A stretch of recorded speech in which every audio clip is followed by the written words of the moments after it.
Good morning everyone केमन आछो सबाई आमार नतून चैनेले सबाइके वेलकाम एबं अनेक भालोबासा दिये भिडियोटा स्टार्ट करछि आर तार संगे एई खेतगुलो देखाচ্ছি ठीक आछे। तो एर आगे देखेছিলাম धानगुलो লাগিয়েছে আর এখন দেখো धानगुलो बड़ হয়ে গেছে মানে কাটার মতন হচ্ছে আর কি। দেখো আমাদের ফসল দেখো এখানে আছে ধনে গাছ দেখেছো। तो प्रचुर परिमाणे बृष्टि हওয়ার ফলে না মানে গাছগুলো দেবে দেবে গেছে মানে অনেক মরে গেছে। আর ওইখানে আছে কি শাক বলে পালং শাক, তারপর মূলো শাক না মূলো আর কি। তো অনেক শাকই আছে যেগুলো আমি মুখে আনতে পারছি না মানে মনেই পড়ে না আর কি, যখন আমি বলতে যাই তখন মনেই পড়ে না। তো তার সাইডে মানে হালকা হালকা গাছগুলো দেখা যাচ্ছে, এই যে এগুলো হচ্ছে আমাদের বটবটি গাছ। আর তার সাইডে আছে বেগুন গাছ, ওই যে বেগুন গাছ মানে ওই দূরে আছে আর কি। তো এগুলো লাগানো হয়েছে। আর যা রোদ মানে যখন বৃষ্টি হবে আর যখন রোদ দেবে সেই দেবে, মানে ফসল আর হওয়ার মতো নেই। আর এইগুলো হচ্ছে কি শাক আমার মনে নেই। তো এগুলো খাওয়া যায় আর কি, বিক্রিও করে।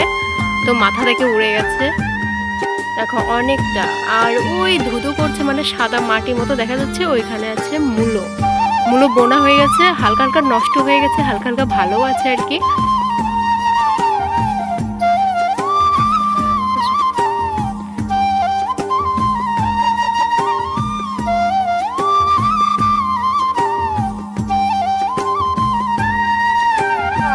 আমার ছেলের স্নান করা কমপ্লিট। তো এখন বাড়ির দিকে যাবো মানে দেখতে এসেছিলাম আর কি।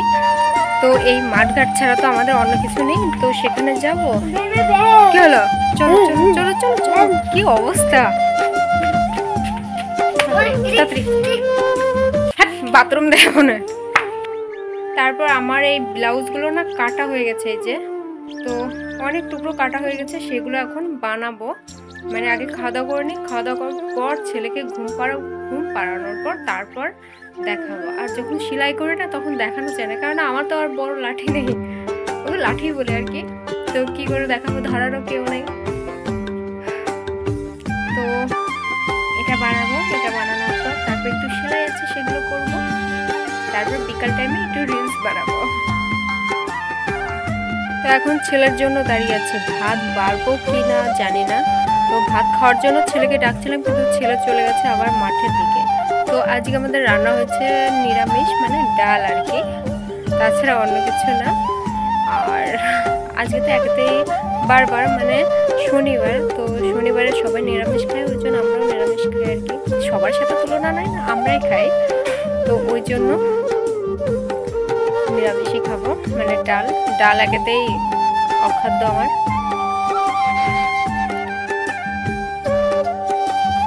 আর এত গরম কি বলবো, সেই গরম। মাঝে এত বৃষ্টি দিয়েছিল মনে হচ্ছিল যে রোদের মুখ আর দেখবো না। তো এখন এত পরিমাণে রোদ উঠেছে, এখন মনে হচ্ছে বৃষ্টির দরকার। তাহলে বোঝো। বাবু তাড়াতাড়ি আসো বা।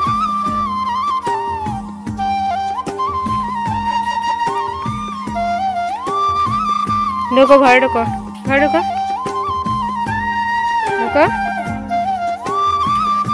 তো এখন চলে এলাম মেশিনে তেল দিতে, কেননা দুদিন হলো মেশিনটা চালাচ্ছি আর কি। তো মেশিনে তেল না দিলে ভালো করে চলবেও না, ওই জন্য হালকা হালকা করে দিয়ে দিচ্ছি। আর তেলটা একটু কম ছিল মানে পড়ে যাচ্ছিল, তো এইটা দিয়ে না ভালোভাবে ঠিকঠাক করে তেলও দেওয়া যাচ্ছিল না। তো মেশিনটা পুরো দিইনি, মানে হালকা হালকা কোনো রকম চলার মতন। তো যদিও আর একটু দিলে পরে ভালো হতো আর কি।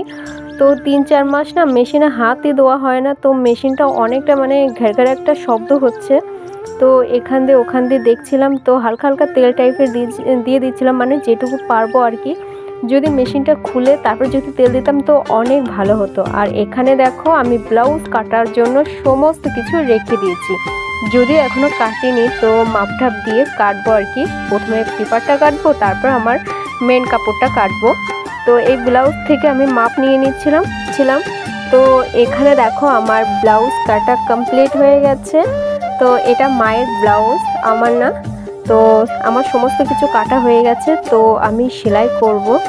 তো এখন সেলাই করব না, একটু পরে করব, কেননা অনেক কাজ আছে, সেগুলো করে তারপর আমি ব্লাউজ নিয়ে বসবো আর কি।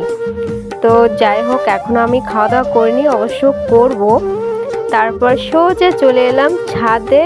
তো এখানে আমার রিলস বানানো কমপ্লিট হয়ে গেছিলো। তো ছাদে একটু হাওয়া খাচ্ছিলাম, কেননা পূর্ব দিকের মুখ, তো পূর্ব দিক দিয়ে খুব সুন্দর একটা বাতাস আছে, আর বিকাল টাইমে তো অসাধারণ বাতাস। আর এদিকে দেখো আমার ছেলের কি অবস্থা, মানে আমি ওকে বলছিলাম ধারের কাছে না যেতে, মানে ছাদের ধারে কোনো ঠেকনা দেওয়ার কোনো কিছু নেই, তো ভয় তো করবেই আর কি। তো ওই জন্য ওর সাথে সাথে একটু ঘোরাঘুরি করছিলাম। আর এখানে ছিল একটা টিকটিকি, ভেবেছিলাম যে সাপ, মানে সাপের মতো অবিকল দেখতে, তো ভয় পেয়ে গেছিলাম। তারপর দেখলাম যে না, যা ভেবেছিলাম সেটা না। তো এখানে দেখো আমরা আয়না নিয়েও চলে এসেছি। তো আর আমার ছেলে ওটা দিয়ে বানিয়েছে সাইকেল, মানে একটা লাঠি। তো মা এখানে রোদ্রে রেখে দিয়েছে। আর এই যে আমাদের বাঁধ, মানে এই বাঁধের ওপর সবাই বিকাল হলে এই বাঁধের ওপর ওঠে আর কি, ঘোরার তো আর কোনো জায়গা নেই। আর যদিও ভুল ভবিষ্যতে কোনো ফুচকাওয়ালা আসে, তখন তো বাবা কি বলবো, ভিড়ে আর থাকা যাবে না, মানে আমরাই পাবো না আর কি। তো মা বলছিল যে বেলাটা ডুবে গেল, তো এখন নিচে যেতে, তো সন্ধ্যা দিতে হবে, যদিও সন্ধ্যা লেগে আসছে আর কি। তো ছেলে যেতে চাইছিল না, ছেলে ওইদিকে খেলা করছিল। তো ছেলে বলছিল আর একটু থাকতে, তো আমি বলছিলাম যে আর থাকতে হবে না, আর ছেলেকে বলছিলাম লাঠিটা রাখতে, কেন কখন চোখে মুখে লেগে যাবে তার কোনো ঠিক নেই। তো যদিও ছেলে একা একা রেখে দিচ্ছিল। তারপর মাকে বলছিলাম যে মা চলো, কেননা প্রচণ্ড খিদে পেয়ে গেছে আর কি। তো ব্লাউজ সেলাই করার পর আমি আর খাইনি, তো বসে গেছিলাম। আর আজকে তো প্রচণ্ড গরম। আর এই যে আমার মা আর আমি মায়ের সঙ্গে একটু মাপামাপি করছিলাম যে কতটা লম্বা ছোট। তো যেহেতু মা আমার চাইতে একটু লম্বায়, আমি সব থেকে মানে খাটো আর কি, তো বলে বোঝাতে পারবো না, অনেকটাই খাটো। আর সেটাই মাপছিলাম। তো মা আমার থেকে অনেকটাই লম্বা, তো আমি এতটাই খাটো, আমার মনে হয় যে আমি আর একটু লম্বা হলে ভালো হতো, কিন্তু কি করব, ভগবান আমাকে করেনি। তো এখন দেখো নিচে যাওয়ার জন্য রেডি হয়ে গেছে, মানে নিচে যাব।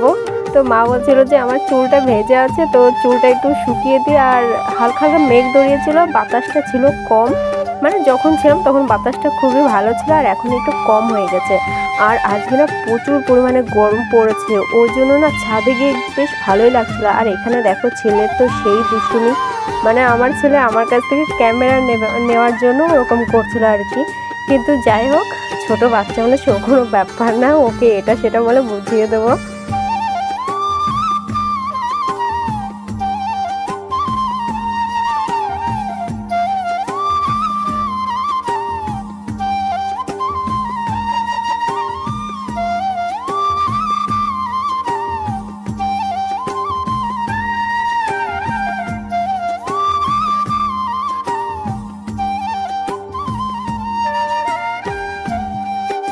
তো এখন তো সন্ধ্যা হয়ে গেছে, মা দেখো এখানে রুটি বানাচ্ছে, রুটি আর গুড়, মানে ছেলে খাবে গুড় দিয়ে আর আমি খাবো বটবড়ি ভাজা, মানে তেল ছাড়া। এই যে আমার বটবড়ি, মানে সবুজ সবুজ। তো মাঠে তো এখন নেই, গাছ মরে গেছে, তো সেটা নিয়ে খাচ্ছিলাম। আর মাকে বলছিলাম যে একটু লবণটা বেশি হয়ে গেছে, মানে রুটিতেও লবণটা বেশি হয়ে গেছে আর ভাজাতেও লবণটা বেশি হয়ে গেছে, মানে খেতে একটু অন্যরকম লাগছিলো, সেটাই বলছিলাম। তাছাড়া এমনি খেয়ে নিচ্ছিলাম ঠিকই।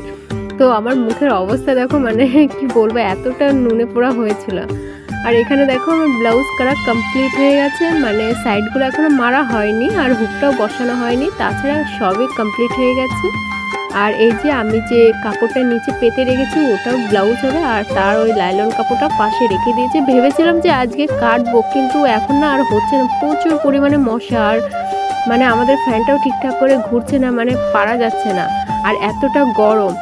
তো মা বললো যে কালকে সকাল দিকে কাটতে। তো যাই হোক, কালকে সকালেই দেখা যাবে। তো আজকের মতন এখানেই টাটা, তোমাদের সঙ্গে আবার দেখা হচ্ছে পরে।